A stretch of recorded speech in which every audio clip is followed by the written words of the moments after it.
Moi, j'ai commencé en 2013 à acheter mon premier immeuble. À l'époque, j'habitais à Bordeaux, j'étais conducteur de travaux.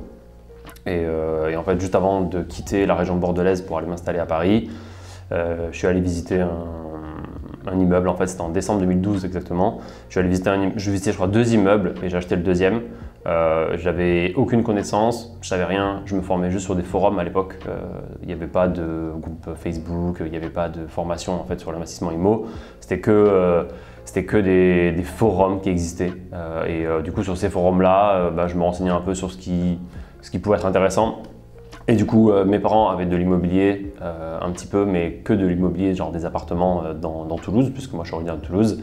Et au final, il y avait toujours des problèmes avec les copros, donc du coup, moi je voulais absolument un truc sans copro, donc soit des maisons, soit un immeuble. Et au final, comme je réfléchis pas trop quand je fais les choses, j'ai visité un immeuble, ça avait l'air rentable, du coup je l'ai acheté.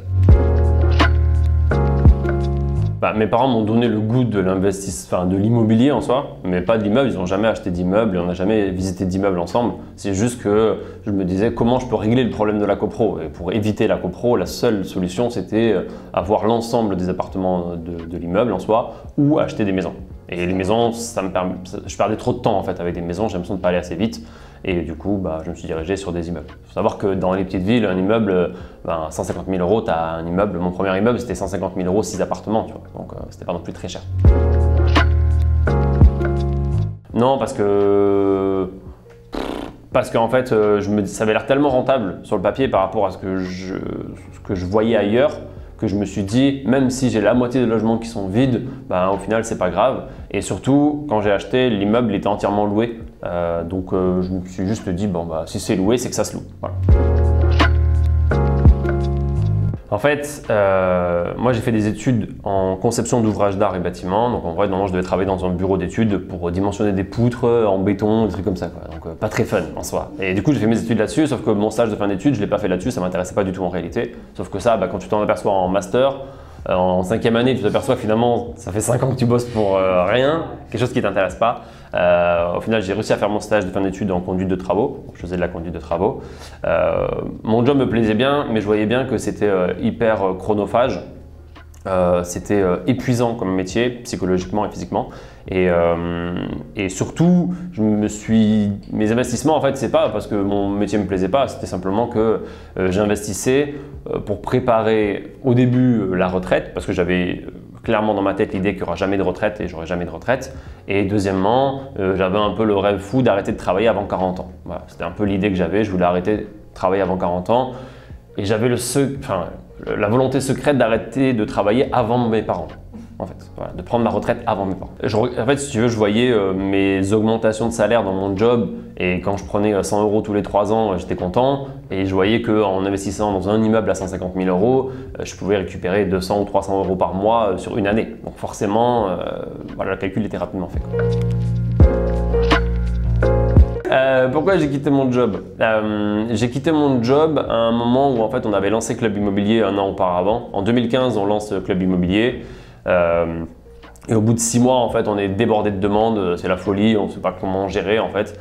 Du coup, on commence à se poser la question avec Émilie d'arrêter de travailler, de quitter notre emploi, on va dire, pour se concentrer uniquement sur le développement de Club Immobilier.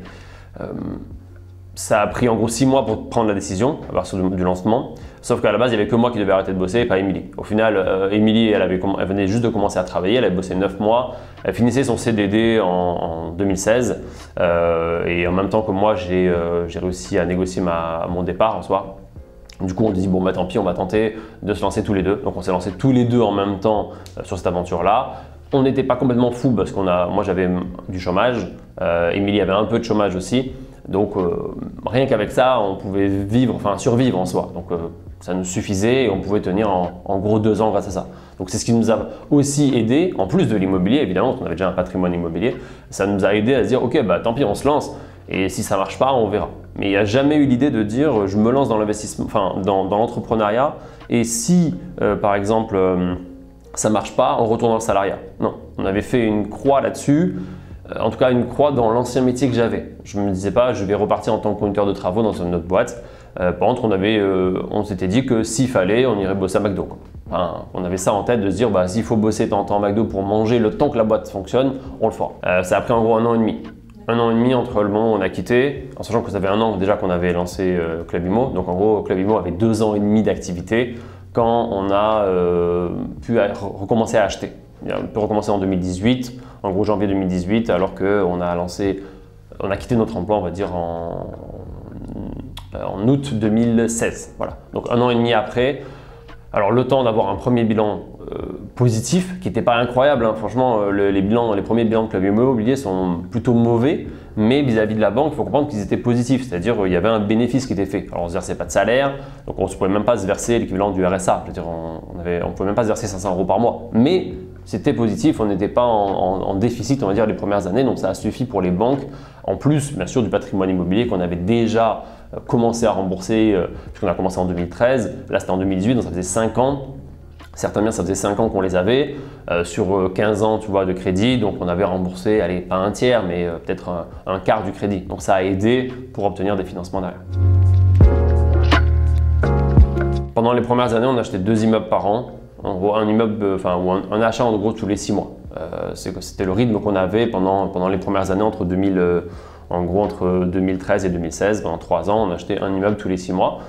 Les banques étaient plutôt OK par rapport à ça. Alors je pense qu'aujourd'hui, le contexte a évolué, les banques sont peut-être un peu plus frileuses qu'avant. Avant c'était facile entre guillemets, hein, d'avoir ce rythme-là de 1 tous les 6 mois. Peut-être qu'aujourd'hui c'est un peu plus complexe, mais il faut dire qu'on n'était pas formé. On a fait ça juste parce qu'on a essayé et ça a marché, mais on connaissait personne d'autre en fait que nous qui faisions ça. Donc on n'avait pas de modèle et on n'avait personne qui nous disait bah tiens Guillaume, Émilie, c'est possible, vous pouvez acheter un immeuble tous les 6 mois et la banque va vous dire oui. Et si elle vous dit non, allez voir d'autres banques. Nous on s'est arrêté quand la banque a dit non en fait.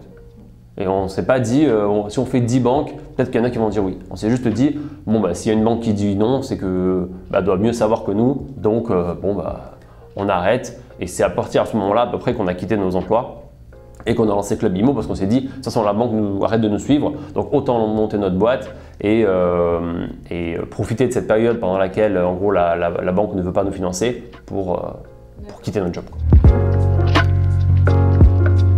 Au départ, en fait, les premiers immeubles étaient extrêmement rentables et on n'était pas hyper exigeant sur les conditions. Donc, par exemple, le premier immeuble était sur 15 ans, le deuxième était sur 12 ans, ceux d'après ont été sur 20 ans.